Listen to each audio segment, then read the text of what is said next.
Inabot po ng panganganak. Ari po. Inabot po ng panganganak yung aming pasyente. Ayan po. Nagkakagulo ang ilang residente dito sa Lemery, Batangas. Ilang saglit pa, makikita ang isang dalagita na nanganganak na pala sa kalsada. Anak na! Hindi na ba sa hospital? Labas na naman ang bata. Tulong-tulong ang mga tao sa pagpapaanak sa babae na 16 na taong gulang lang pala. Maririnig din sa video ng sinabing tinanggihan di umano ng isang ospital ang buntis. Galing po sila ng emergency. Alam po nila na manganganak na po ang aming pasyente. Pinalabas po nila. Tama po ba ang ginawa nilang ito? Ayan po. Nandini po kami sa labas. Inabot po ang pasyente ng panganganak. Kaya inabutan siya ng panganganak sa kalye. Ayan po ang bata. Yan. Nanganganak ho. Nasa kalsada ho kami.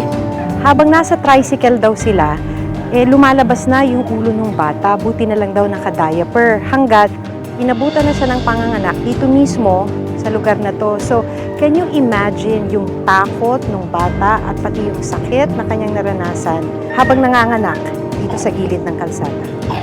Kung matatagalan pa po yung baby, sa nakita ko at sa mismong nakita ng dalawang mata ko, hindi na po kaya. Nakanganga na po yung baby. Yung baby. Kaya sa ano ko... So, yung buong ulo niya lumabas Opo, na. ito po liit. Pero hanggang dito lang po na siya. Naipit na nasakal. rito. Delikado siya. Lakasan mo yung loob mo. Dahil pag hindi ko naalilabas yung inunan, mamamatay ka. Ano ang katotohanan sa likod ng pangyayaring ito? Ano nga ba ang mga programa ng pamahalaan para sa mga batang inang tulad niya? Buhay po to ng tao. Buhay po na mag-ina. Hindi po dapat nila ginawa yun.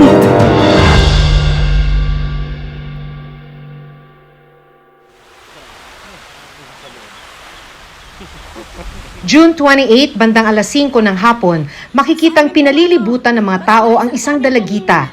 Itatago namin siya sa pangalang Hazel, 16 na taong gulang. Ari po. Inabot po ng panganganak yung aming pasyente. Manganganak na pala noong mga sandaling yun si Hazel. Ang nakababahala, inabutan siya sa kalsada. Ayan po, tingnan nyo. Nanganganak po hanggang ngayon ay nagtatawag pa po ng makakatulong. Ayan po ang bata. Nagpaano dyan yung... Ayan po ang bata. Yan. Nanganganak ho. Nasa kalsada ho kami. Inabot ho dito sa panganganak ang pasyenteng ito. Nilagyan lang siya ng karton bilang pansapin at tinakpan ng kumot habang nanganganak. Matapos ang ilang minutong pag-ire,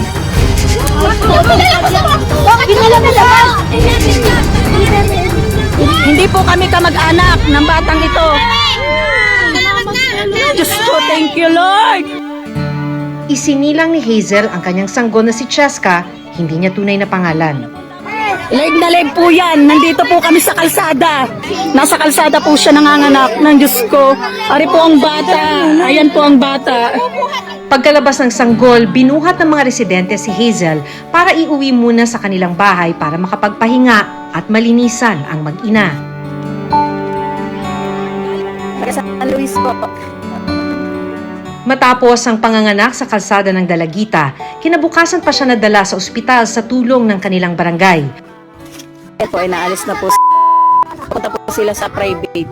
Ayan po. Agad isinakay sa ambulansya si Hazel at kanyang bagong silang na sanggol para dalhin sa isang private clinic matapos umanong tanggihan sa isang pampublikong ospital.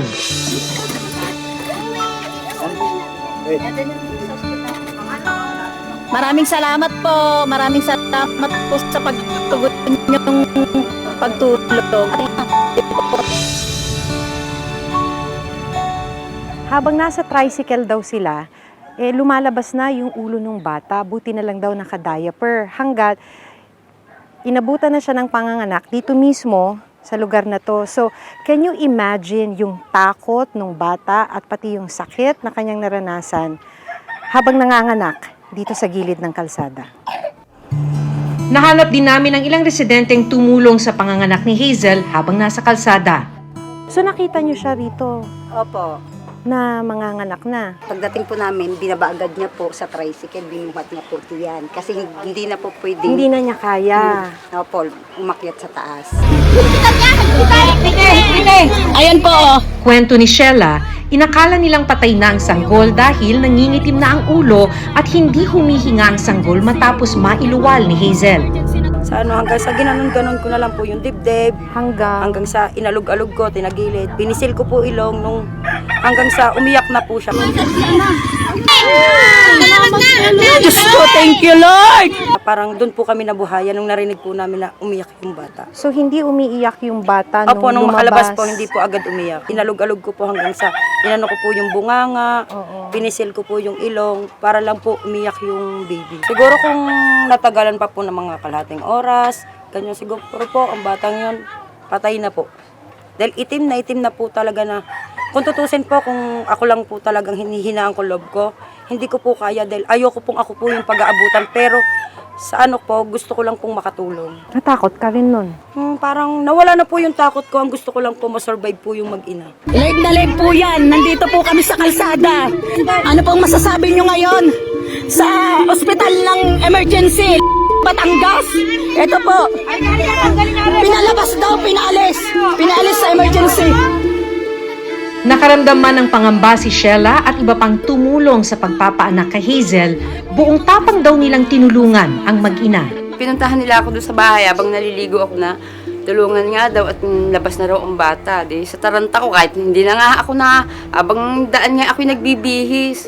Naisip ko naman, siyempre bilang nanay, bilang babae, delikado siya.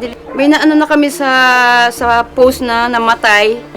Yung mag-inang pinaanak din ng kumadron, namatay ang ina dahil hindi na ilabas yung inunan. So, yun ang una ko naisip, kaya pinakialaman ko na. Kasi pag hindi na ilabas yung inunan, baka nga bumuka, mamatay siya. Ay, nung binipi doon, mataas ang BP niya. Kaya sabi ko, baka hindi kayanin ng bata. Lambot na siya eh. Kaya, mupo na ako doon, pinakialaman ko na. Sabi ko, bumuka ka. Kasi pag, inaano ko pa nga siya, pinapagalitan ko para lumakas ang loob. Sabi ko, makinig ka sa akin. Lakasan mo yung loob mo, dahil pag hindi ko nailabas yung inunan, mamamatay ka. Kung matatagalan pa po yung baby, sa nakita ko at sa mismong nakita ng dalawang mata ko, hindi na po kaya. Nakanganga na po yung baby. Yung baby. Kaya sa ano ko... So, yung buong ulo niya lumabas Opo, na. ito po ang liit. Pero hanggang dito lang po na ano siya. Naipit na nasakal. rito. Dahil menor de edad, peligroso ang panganganak ni Hazel, lalo pa kung nasa labas ng maternity clinic o ng ospital. Live na live po yan. Nandito po kami sa kalsada. Ayon sa isang OB gynecologist, maraming problemang pangkalusugan ang pwedeng mangyari sa mga batang ina. 2 hanggang 5 beses na mas mataas ang risk na mamatay sa panganganak ang batang ina kumpara sa mga adult mothers. Habang ang sanggol mula sa batang ina naman ay 3 beses na mas mataas ang risk na bawian ng buhay kumpara sa mga ipinanganak ng mga adult mothers. Kapag teenager po kasi, they are already categorized under the high-risk group no, because of their age. Marami pong risks and potential complications for anyone in general actually who delivers outside of a controlled environment. Yung pagkakaroon po ng sepsis, no, yung sa mother, dahil exposed po siya. Open wound po kasi is gusto ng mga bakterya na pinupuntahan po yun no, na pwedeng magkaroon ng infection. Nasa kalsada po siya nanganganak ng Diyos ko. Ari po ang bata. Ayan po ang bata. Diyos ko po, Lord. Dahil sa nangyari kay Hazel, galit na galit din ang ilang kapitbahay at kamag-anak nila. Nagmakaawa na ako sa inyo! Ba't di inintindi ang pasyente ko? Alam po nila na manganganak na po ang aming pasyente. Pinalabas po nila. Tama po ba ang ginawa nilang ito? Ayan po. Nandini po kami sa labas. Inabot po ang pasyente ng panganganak. Ari po.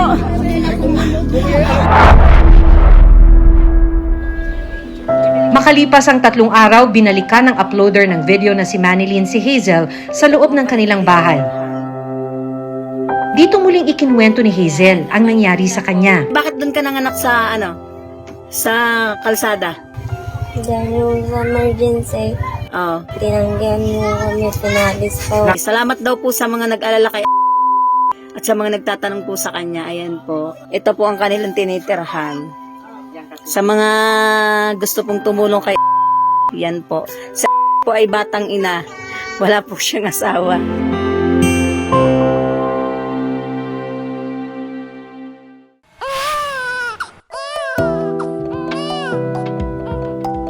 Binisita rin ng Reporter's Notebook sina Hazel at Baby Cheska.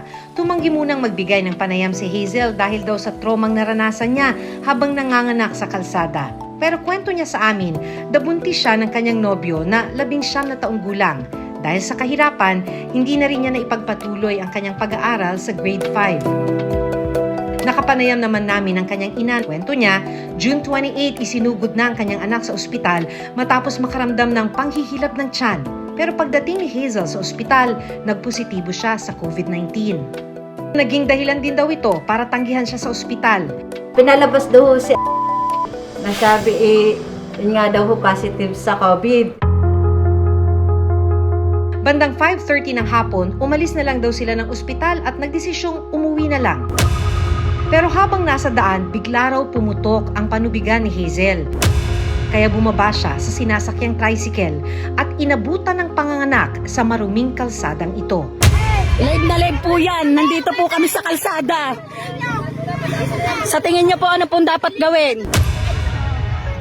Kitang-kita niya raw ang paghihirap ng anak na si Hazel habang nanganganak sa kalsada. Violet na po siya. Hindi ko nga ho alam kung ano hong gagawin ko. Sabi ko, anak, laksan man loob mo. Masakit po. Bilang ina ho, na hindi ko malaho na pag-anong anak ko. Ayan po ang bata. Yan. Nanganganak ho. Nasa kalsada ho kami. Inabot ho dito sa panganganak ang pasyenteng ito. Ipinalabas ng emergency. Ari po, tama po ba yon? Sa tingin niyo po, tama po ang ginagawa nila? Sabi ko nga ho, bakit kayo ng hospitals dito? Naman ho para sa mahirap. Bakit ho naman ginaya ng anak ko na parang aso? Hirap na hirap ho yung bata na anong ngayon. Nandini ho nanganganak sa labas na ito. Tama po bang palabasin nilang pasyenteng ito? Talaga kong masama ho, talagang loob ko nun. Tinanong mo namin kung bakit ho kayo. Sinagot ho kami ng ospital, positive ho si Ang sabi ho namin, bakit positive na pala si pinalis niyo pa rin? Dapat ho na lang ikinan niyo sa isang tabi o kaya sa isang kwarto. Hindi na lang kung ginayon ninyo. Buhay po to ng tao, buhay po na mag-ina. Hindi po dapat nila ginawa yon. Ayan po, nasa kalsada pa po yan. Para ho akong baboy na ipinag-ano niyo yung anak ko. Sabi ho nila, ibalik daw ho doon at titingnan. Sabi ko, hindi na ho dahil pinagtabuyan niyo na ibabalik niyo pang anak ko. Sa akin lang po, yung oras na yun ho, ay naano ho si at saka yung bata. Hindi ka parehas silang patay.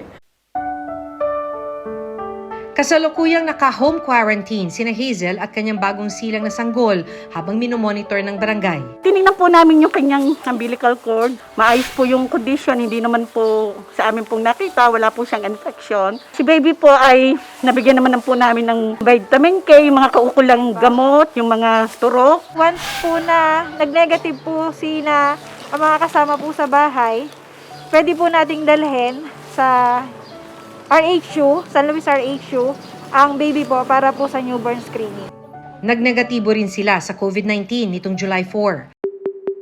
Sa pinakahuling pag-aaral na ginawa ng Commission on Population and Development noong 2021, nakapagtala ito ng mahigit 136,000 na mga batang may edad 9 hanggang 19 na taong gulang ang nabuntis at nanganak. Tumaas naman ang bilang na ito sa 150,138 noong 2022 pero wala pang eksaktong bilang ng teenage pregnancy cases ng 2023 hanggang second quarter ng 2024. Base naman sa ginawang pag-aaral ng Philippine Statistics Authority o PSA, isa sa kada 10 sanggol na ipinapanganak araw-araw, minor de edad ang ina. Pilipinas din ang may pinakamataas na teenage pregnancy rate sa buong Asia.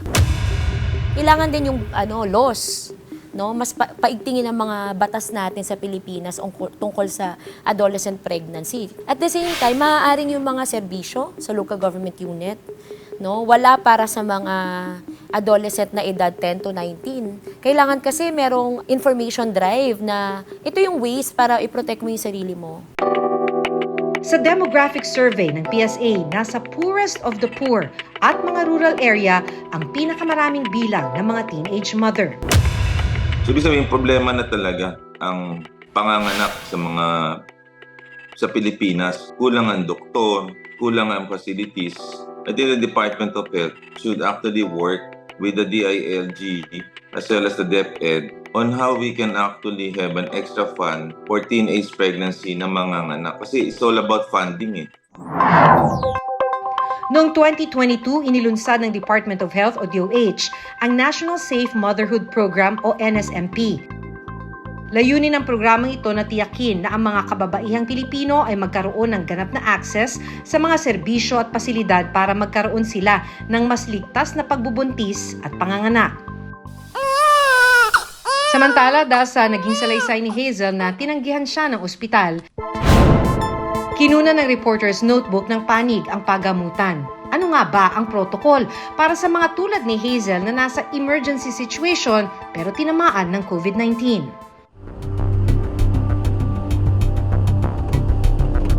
Nito lang Miyerkules, pinuntahan ng Reporter's Notebook ang ospital na tumanggi o manong tumanggap kay Hazel. Gusto sana naming linawin kung ano ang katotohanan sa mga paratang laban sa kanila. Susubukan natin humingi ng paliwanag kung bakit tinanggihan nilang i-admit ang isang menor de edad na malapit ng manganak. Ayan po, nandini po kami sa labas, inabot po ang pasyente ng panganganak. Ari po. Ayan po ang bata, yan. Nanganganak ho, nasa kalsada ho kami. Susunod, Tao po. Hi. Good afternoon po. I'm Maki Pulido po from GMA 7. Kasama ko po yung mga taga-Reporter's Notebook.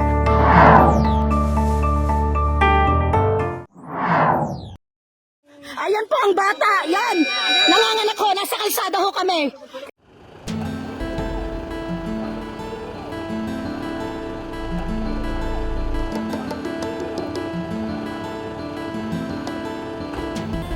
pinuntahan ng Reporter's Notebook ang ospital na tumanggi o manong tumanggap kay Hazel. Tao po. Hi. Good afternoon po. I'm Maki Pulido po from GMA 7. Kasama ko po yung mga taga-Reporter's Notebook. Okay lang ho. Wala mo ng video. Ang nakausap natin ay yung officer in charge ng ospital. Sabi niya, hindi pa raw sila makapagbigay ng pahayag kasi ang gustong makausap muna, bago sila magbigay ng pahayag, ang gusto munang makausap ng medical director ay yung mismong doktor na tumingin dun sa bata na malapit ng manganak. Ang problema, yung doktor na yon out of town daw. Walang may bigay na dahilan pero basta out of town daw at hindi pa raw nila masabi kung kailan babalik. Ano pong masasabi nyo ngayon? Makalipas ang ilang araw, muli kaming nag-follow up sa kanilang sagot. Nagmakaawa daw po sa emergency. Wala pang opisyal na pahayag ang ospital tungkol sa di umano'y naranasan ni Hazel. Pero bukas ang Reporter's Notebook sa kanilang panig. Sinubukan din namin kunan ng pahayag ang Department of Health tungkol sa nangyari, pero hanggang ngayon, hindi pa rin sila sumasagot. Samantala, patuloy namang minomonitor ng barangay at ng Municipal Social Welfare Development Office o MSWDO ng Lemery, Batangas, sina Hazel at kanyang bagong silang na sanggol. Pinadalhan din sila ng groceries at mga gamot habang patuloy silang nagpapagaling. Ang amin pong tanggapan ay palagi pong bukas para po sa mga counseling, para malampasan po nila ang pangyayari pang ito. Ang ina naman ni Hazel, gusto raw mabigyan ng hustisya ang anak dahil sa ginawang pagtanggi ng ospital sa kanyang anak. Gusto kong makapanagot ng kanunang anak ko, yung mga nurse na gumawa sa anak ko. 2 buhay yun ang nanganganib nung araw na yun, hindi nila tinulungan. Sana ho, wag nang maulit kahit sinong buntis ang nangyari ho sa anak ko. Dapat lang naman ho nila tanggapin kung saan ho silang ospital dalhin. Dahil ho, nahihirapan ho dahil buhay ho ang pinag-uusapan.